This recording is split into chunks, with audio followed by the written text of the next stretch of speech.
Masakan khas Minang memang dikenal memiliki cita rasa yang lezat dan pastinya akan menggugah selera banyak orang. Terkenal juga memiliki rasa yang khas dan kuat serta kaya dengan bumbu-bumbunya serta rempah-rempahnya. Mungkin karena itu juga banyak orang yang suka menyantap masakan khas Minang atau orang luar lebih sering menyebutnya dengan masakan Padang. Nah, ngomong-ngomong masakan Padang nih teman, sambal atau lauknya merupakan hal yang paling menentukan kelezatan dari masakan Padang. Ada banyak masakan khas Minang yang tersedia di rumah-rumah makan Padang atau disajikan pada saat acara-acara spesial yang bertemakan adat Minangkabau nih teman. Nah, di video kali ini kita bakal bahas tentang 10 masakan terenak khas Minang versi kreatif Hamdi. Apa sajakah masakan khas Minang yang masuk 10 masakan terenak? Apakah masakan favorit kamu masuk? Penasaran kan? Tonton aja videonya sampai habis ya. Jangan di skip-skip. Dan selamat datang di akun channel YouTube Kreatif Hamdi.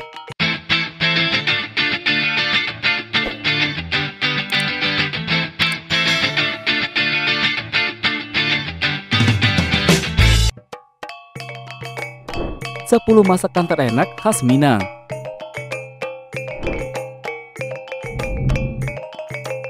10. Sambal lado tanah. Sambal lado tanah masuk ke dalam masakan terenak khas Minang. Namun sayangnya masakan ini jarang dijumpai di rumah-rumah makan, baik di Sumatera Barat maupun di daerah-daerah perantauan. Sambal lado tanah banyak dimasak para kaum ibu di rumah mereka masing-masing di daerah sekitar Kabupaten Tanah Datar. Sambal lado tanah merupakan masakan yang diolah dari bahan-bahan cabai yang sudah digiling, santan kelapa yang sudah dimasak, ikan teri, petai atau jengkol, kemudian dicampur rempah-rempah lain dan dimasak di kuali dengan api dari bara kayu bakar. Sambal lado artinya sambal yang dibuat dari cabai, baik itu cabai merah ataupun hijau keriting. Semakin merah sambal yang dibuat, biasanya selera makan akan semakin menggugah selera. 9. Gulai bana. Gulai bana adalah gulai yang berbahan dasar otak sapi dengan cita rasa yang spesial. Otak sapi yang dimasak dengan olahan bumbu rempah terbaik berkombinasi dengan kelezatan kuah gulainya. Sebagian orang yang belum pernah mencicipinya mungkin akan berpikir bahwa masakan ini akan terasa amis karena terbuat dari otak sapi. Namun itu merupakan dugaan yang keliru nih teman. Gulai banak khas Minang yang terbuat dari otak sapi dalam gulai banak dengan tekstur yang sangat lembut justru memiliki cita rasa yang gurih dan lezat karena telah diolah dengan sedemikian rupa dengan bumbu rempah pilihan. Namun gulai banak cukup sulit ditemui di rumah makan khas Minang. Nah, jika teman mengunjungi rumah makan khas Minang yang menyediakan menu ini, itu artinya teman sedang beruntung. Karena gulai banak ini tidak tersedia setiap waktu seperti halnya rendang. Untuk mendapatkannya, biasanya otak sapi harus dipesan khusus kepada para penjual daging sapi, mengingat jumlahnya yang sangat terbatas. Sebelum kita lanjut tonton video ini, kita mau mengingatkan teman kembali untuk support channel ini dengan cara tekan tombol subscribe untuk yang belum subscribe. Aktifkan juga tanda loncengnya. Ya, ingat ya, aktifkan juga tanda loncengnya agar nanti teman bisa langsung tahu kalau ada video terbaru dari kami. Dan jangan lupa juga untuk tinggalkan like dan komennya. Serta jika menurut teman video ini menarik dan bermanfaat, bantu kami untuk share ke sosial media yang teman punya agar channel ini bisa semakin berkembang dan pembahasan kita tentang Sumatera Barat ataupun Minangkabau akan semakin lebih luas lagi. Lanjut ya, tonton videonya. 8. Gulai itiak lado mudo. Itiak lado mudo merupakan makanan khas Nagari Sianok dan Koto Gadang yang berada di kawasan lembah Nagari Sianok, Bukit Tinggi, dan Agam. Sensasi pedas gurih olahan daging bebek atau itik ini semakin nendang karena beluburan sambal hijau yang mantap nih teman. Sesuai namanya, letak kelezatan itiak lado mudo bukan hanya karena itiknya saja, melainkan juga pada racikan cabai hijau atau lado mudonya. Cabai hijau inilah yang membuat rasa gulai itiak lado mudo menjadi ketagihan untuk mencobanya. Nah, buat yang melibur ke Bukit Tinggi, ini adalah salah satu kuliner yang gak boleh dilewati. 7. Gulai tunjang. Ada teman yang belum pernah mencicipi gulai tunjang? Pastinya pernah ya. Nah, ini adalah jenis makanan berkuah yang biasanya ada di kedai, restoran, ataupun rumah makan Padang. Lauk ini terbuat dari tunjang atau kikil sapi yang dimasak dengan bumbu gulai hingga empuk. Sama seperti gulai gazebo, kelihatannya gulai tunjang agak alot untuk dimakan. Tapi aslinya gulai tunjang juga empuk untuk dimakan. Biasanya gulai tunjang juga dipasangkan dengan rebung yang membuat gulai ini semakin enak untuk dimakan. 6. Gulai kapal lawa. Hampir semua masakan dari Sumatera Barat tidak lepas dari yang namanya santan, sehingga menghasilkan cita rasa yang enak dan gurih. Salah satu masakan yang mempunyai bahan dasar ikan dan santan adalah gulai kapal lawa atau gulai kepala ikan. Nah, kuliner ini menggunakan ikan laut segar yang membuat kita rasa ikan yang manis dan gurih serta rasa pedas berasal dari kuahnya. Masakan ini banyak dijumpai di tempat-tempat wisata yang ada di Sumatera Barat, terutama di daerah Pariaman dan Tiku Agam. Namun para wisatawan yang ingin mencicipi kuliner ini tidak perlu bingung lagi, karena sekarang hampir semua rumah makan menyediakan menu istimewa ini.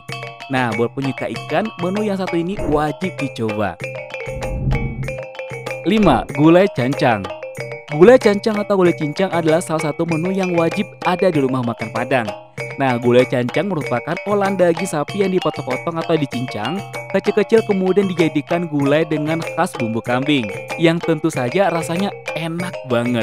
Tapi tetap ya, jangan terlalu sering makan gulai cincang, apalagi buat kamu yang bermasalah dengan kolesterol. Nah, daging yang dijadikan gulai cincang biasanya bagian yang mengandung banyak lemak, bahkan ada yang campur dengan jeroan sapi.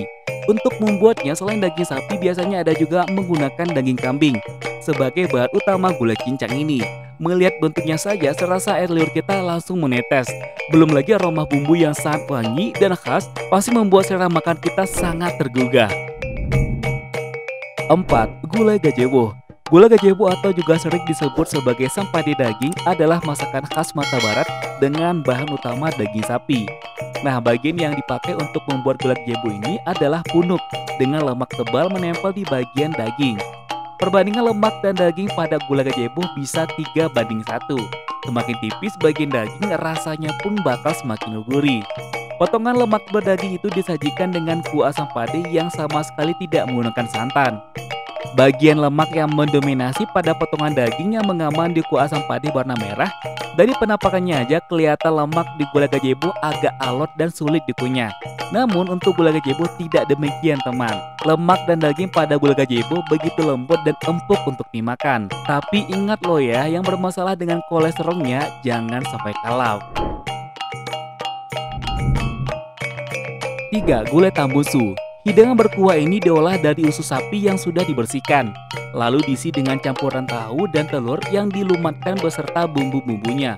Kemudian usus yang sudah diisi tersebut direbus hingga matang, lalu dipotong-potong untuk dimasak kembali bersama kuah gulai. Selain itu teman, gulai tambusu juga kadang menggunakan usus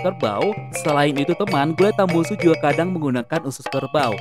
Akan tetapi pengolahannya akan lebih panjang sebab harus dimasak dalam waktu yang lama, supaya usus tersebut dapat empuk dengan aroma yang tak lagi menyengat. Nah, tahukah teman, gulai tambusu juga identik dengan nasi kapau. Karena itu banyak yang bilang kalau tambusu ini berasal dari nagari kapau, dan juga tidak semua rumah makanan Padang yang menyediakannya. Dendeng adalah daging sapi tanpa lemak yang diiris tipis, lebar, dan kering. Kemudian daging tersebut disiram dengan sambal lado merah ataupun hijau. Ada dua jenis dendeng yang populer di masyarakat, yakni dendeng balado dan dendeng batoko. Dendeng balado berupa irisan daging sapi tipis, lebar, dan kering. Kemudian disiram dengan sambal cabai merah.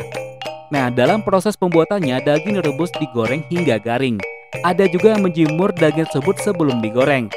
Sedangkan sambal ladonya dibuat dengan perpaduan cabai merah, bawang merah, garam, dan bumbu balado lainnya yang ditumis harum dengan jejak minyak kemerahan. Nah, lalu bagaimana dengan dendeng batoko? Toko dalam bahasa Minang memiliki arti memukul. Jadi, dendeng batoko berisi daging sapi yang sudah direbus dengan bumbu lalu dipukul-pukul sehingga dagingnya menjadi pipi. Masyarakat Minang lebih sering memukul daging dendeng dengan batu ulekan. Dengan adanya proses pemukulan daging hingga pipi, bumbu yang ada akan lebih meresap ke dalam daging. Tak heran kalau dendeng batoko punya rasa bumbu yang kuat. Dendeng batoko sendiri bisa diolah dengan cara direbus, dibakar, ataupun digoreng, tapi tidak sampai garing. 1. Rendang. Yap, rendang adalah salah satu makanan yang paling banyak disukai. Semuanya pasti sudah tahu kalau rendang merupakan makanan terenak di dunia. Dan pastinya teman juga setuju kalau rendang kita nobatkan sebagai sambal atau lauk khas Minang yang paling enak. Rendang pun tidak sulit untuk ditemui, karena hampir semua rumah makan Padang sudah pasti menyediakan menu yang satu ini.